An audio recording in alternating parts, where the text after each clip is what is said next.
अब देखो इलेक्ट्रोस्टैट्स में रोटेशन को कैसे घुसा सकते हैं। मान लो हमारे पास एक रॉड है, ठीक है, रॉड जो है वो सेंटर पे हिंज्ड है, ओके, सेंटर पे हिंज्ड है और रॉड का जो ऊपर वाला पोर्शन है वो पॉजिटिवली चार्ज्ड है। Lambda is the surface charge density, positively charged है, और नीचे वाला पोर्शन नेगेटिवली चार्ज्ड है। Minus lambda is the linear charge density, not surface charge density, linear charge density, ऐसे करके, ठीक है। अच्छा, रॉड का मास है m और लेंथ है l, तो ऊपर वाली लेंथ l/2, नीचे वाली लेंथ l/2, ठीक है। अच्छा, अब हमने क्या किया, अब हमने इस डायरेक्शन में एक electric field E switch on कर दी। हमने क्या किया, इस डायरेक्शन में इलेक्ट्रिक फील्ड स्विच ऑन कर दी। जैसे ही हमने इलेक्ट्रिक फील्ड स्विच ऑन करी, अभी स्टार्टिंग में रॉड रेस्ट पे थी, इक्विलिब्रियम में थी, अब क्या होगा, किस तरफ, clockwise anti clockwise, clockwise rotate होगी, ठीक है। तो लिखो, फर्स्ट पार्ट लिखिए, find out alpha at t is equal to 0 when electric field is switched on. Analyze the motion of the rod and identify the positions of stable and unstable equilibrium. Find the maximum angular velocity of the rod. Find the maximum angular velocity of the rod. Fourth part, find out the time period of oscillation at stable equilibrium position. Find out the time period of oscillation at stable equilibrium position. तो ऐसा है कि relax नहीं हो सकते ना, actually होता क्या है, अभी पिछले एक महीने में रिलैक्स हो गए। जब बंदा रिलैक्स हो जाता है ना, उसके बाद पटरी से बाहर हो जाता है। This is truth. आप कंपटीशन कर अगर के लिए जा रहे हो, आप तब तक रिलैक्स नहीं कर सकते जब तक आपने अपना पेपर नहीं दे दिया। जिस दिन आपका फाइनल पेपर होता है उसके बाद आप रिजल्ट तक रिलैक्स कर सकते हो, ठीक है। तो वो तो चलो स्कूल के एग्जाम्स थे +1 के, तो आपने थोड़ा रिलैक्स कर दिया, लेकिन उसका आफ्टर इफेक्ट्स अब दिख रहे हैं। अब जब हम क्वेश्चन कर रहे हैं ना, तब पता चल रहा है कि हाँ भैया अभी वीक हो गई चीजें, ठीक है। तो उसको ब्रश अप करने का तरीका ये है कि आप लोग जो है वेरी सून अपना जो है पढ़ाई पे आ जाओ वापस, ठीक है। तो अगर आपको अभी लग रहा है, क्योंकि अभी तो हमारा आराम से चले गए, क्योंकि एग्जाम्स है 19 तक, तो थोड़ा ऐसे ही चलेगा। होमवर्क में डिस्कशन में ज्यादा रखूंगा नहीं अभी, ना उसके बाद ही मैंने बोला है।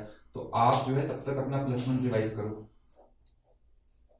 Best way to revise is that कि जो भी आपके क्वेश्चन बैंक्स हैं वो रिवाइज कर लो, और या जो भी आपको डाउट्स रहे होंगे पहले, तब तक कि आप वो +1 के सारे रिवाइज कर लो।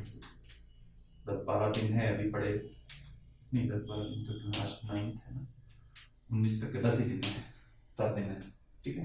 तो 10 दिन है, 10 दिन के अंदर जो है आप हर यूनिट को रिवाइज कर लो उस तरीके से, ताकि आप जो है आपकी, क्योंकि बात बताऊं क्या, बात ये कि सारा सिलेबस आना है। देखो कंपटीशन में तो सारा सिलेबस आना, ऊपर से +2 है, और +2 में अगर आप +2 के ऊपर फोकस करोगे, +1 तो साथ के साथ चलाना पड़ेगा,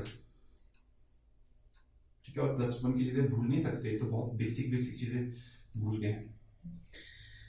देखो भाई, सबसे पहली चीज ये, क्योंकि फर्स्ट पार्ट में जैसे आप लोग इंटीग्रेशन कर रहे हो, इंटीग्रेशन की तो फर्स्ट पार्ट में जरूरत है ही नहीं।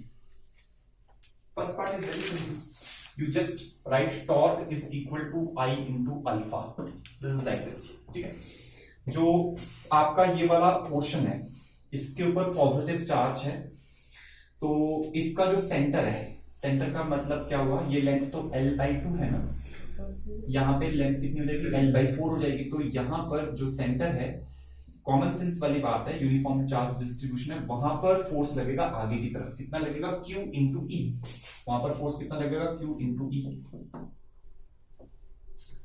आप जैसे E यूज कर रहे हैं 1/4 Q/r² वाला फॉर्मूला यूज करो, वो तो भाई पॉइंट चार्ज की वैसे इलेक्ट्रिक फील्ड है। पॉइंट चार्ज कहाँ है, यहाँ पे तो बस इलेक्ट्रिक फील्ड गिवन है इस डायरेक्शन में, और वो कांस्टेंट इलेक्ट्रिक फील्ड है डेफिनेटली, ठीक है। पॉइंट चार्ज नहीं है यहाँ पे। अच्छा, Q कितना है, इसके ऊपर चार्ज कितना है, lambda is the charge per unit length, तो टोटल लेंथ कितनी है L/2, तो चार्ज कितना हुआ,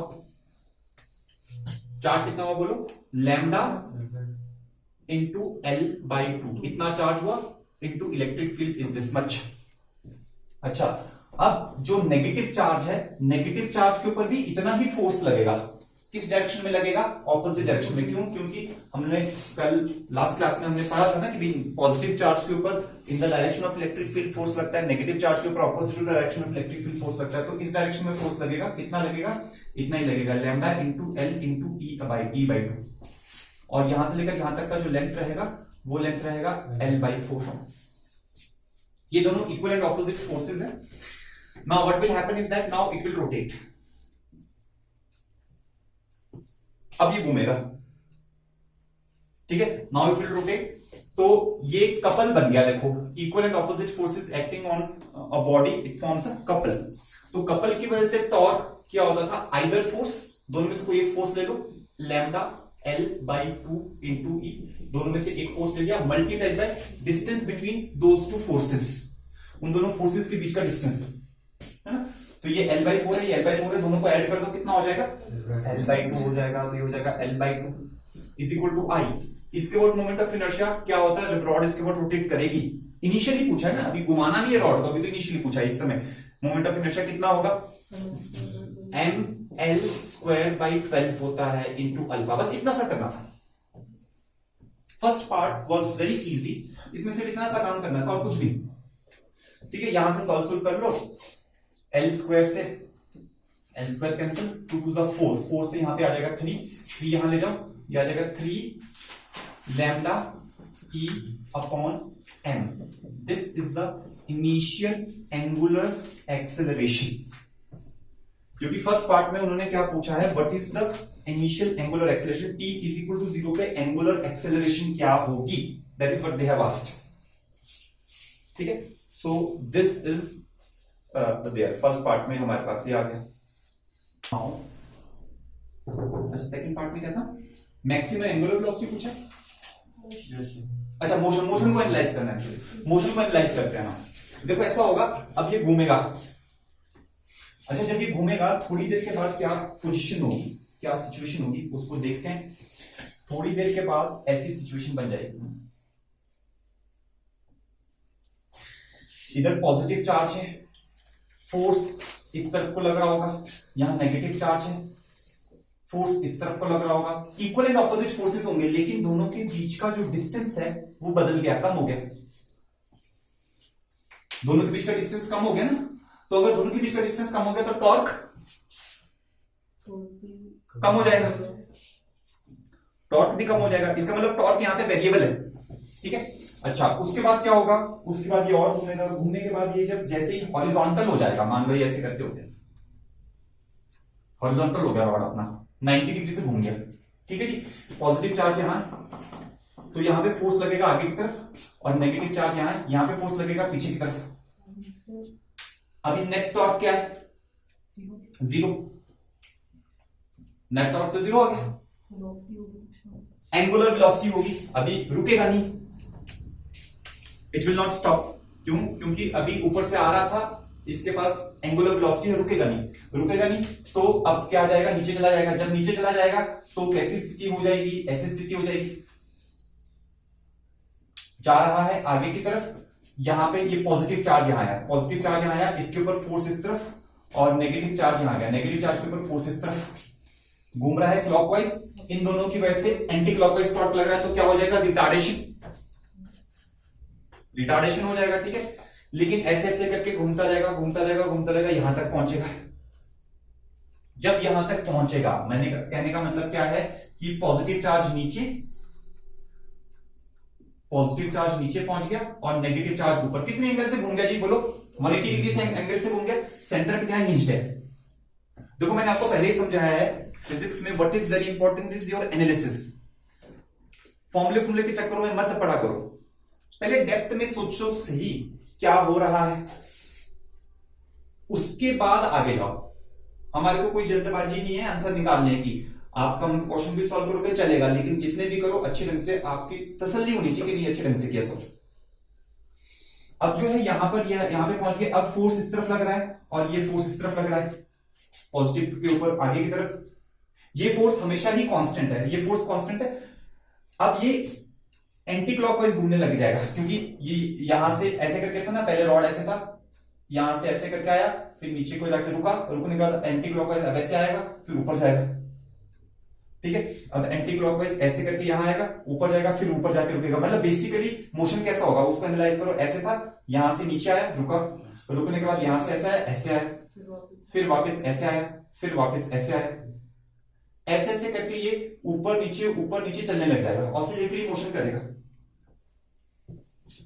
ये हो गया, मतलब we have to analyse the motion. जो एनालिसिस ऑफ मोशन में ये डेप्थ में हमने एनालाइज कर दिया। ठीक है, इस एनालिसिस में किसी को डाउट है तो बोलो, is it okay? Next part बोलो, मैक्सिमम अच्छा, हमें वो भी बताना है positions of stable and unstable equilibrium. Okay fine. अच्छा, अभी जो है जब ये ऐसे घूम रहा था तो यहां पर कौन सी ऐसी जगह थी जहां पर इक्विलिब्रियम था? इक्विलिब्रियम का मतलब है, देखो नेट फोर्स तो हमेशा ही जीरो है, यहां पे नेट फोर्स जीरो है। क्यों? क्योंकि हमेशा एक फोर्स आगे और एक फोर्स पीछे लग रहा है, तो नेट फोर्स तो जीरो ही है। इक्विलिब्रियम का यहां पे मतलब है जब नेट टॉर्क कब जीरो हो रहा था भाई? जब हॉरिजॉन्टल थी उस समय पर नेट टॉर्क जीरो हो रहा था। अब हॉरिजॉन्टल जब थी तो ये ऐसे करके था, और ये पॉजिटिव यहां है और ये नेगेटिव यहां है। इसके ऊपर आगे की तरफ फोर्स लग रहा है इलेक्ट्रोस्टैटिक फोर्स, और इसके ऊपर पीछे की तरफ फोर्स लग रहा है इलेक्ट्रोस्टैटिक फोर्स। ये हॉरिजॉन्टल थी तो यहां पर ये इक्विलिब्रियम आ गया। क्यों? नेट टॉर्क जीरो है, नेट फोर्स भी जीरो है। अच्छा, अगर ये ऐसे हॉरिजॉन्टल हो, ऐसे भी हो सकता है हॉरिजॉन्टल कि यहां नेगेटिव चार्ज हो और यहां पॉजिटिव चार्ज हो, हम ऐसे रख सकते हैं इसको, ऐसे भी रख सकते हैं। अच्छा, तब क्या होगा? तब इस पॉजिटिव चार्ज के ऊपर इस डायरेक्शन में फोर्स लगेगा, कितना? उतना ही इलेक्ट्रोस्टैटिक फोर्स, और इस नेगेटिव के ऊपर इस डायरेक्शन में लगेगा इलेक्ट्रोस्टैटिक फोर्स। क्या अभी नेट टॉर्क जीरो है? बिल्कुल जीरो है, नेट टॉर्क जीरो है, क्योंकि दोनों फोर्सेस कहां से जा रहे हैं? जो जहां पे सेंटर, जहां पे जिसके ऊपर रोटेट कर रहा है, एक्सिस से जा रहे हैं, एक्सिस से जा रहे हैं, नेट फोर्स भी जीरो है। तो सबसे पहले तो स्टेबल अनस्टेबल इक्विलिब्रियम पहचानने से पहले तो आपको ये पहचानना है कि भैया इक्विलिब्रियम कहां है। सिर्फ एक ही पोजीशन नहीं है, एक तो यहां पे दिख रही है, इस डायग्राम में एक दिख रही है, लेकिन एक पोजीशन ये भी है जिसको आपको पहचानना पड़ेगा। इन दोनों में से एक स्टेबल है, दूसरा अनस्टेबल है। जो स्टेबल है वहां पर हम टाइम पीरियड निकाल सकते हैं, और जो अनस्टेबल है वहां पर कोई टाइम पीरियड नहीं निकलेगा। सब चीजें कनेक्टिविटी में होती है, देखो। ठीक है, तो अब आप बताओ फर्स्ट और सेकंड में से कौन सा स्टेबल है?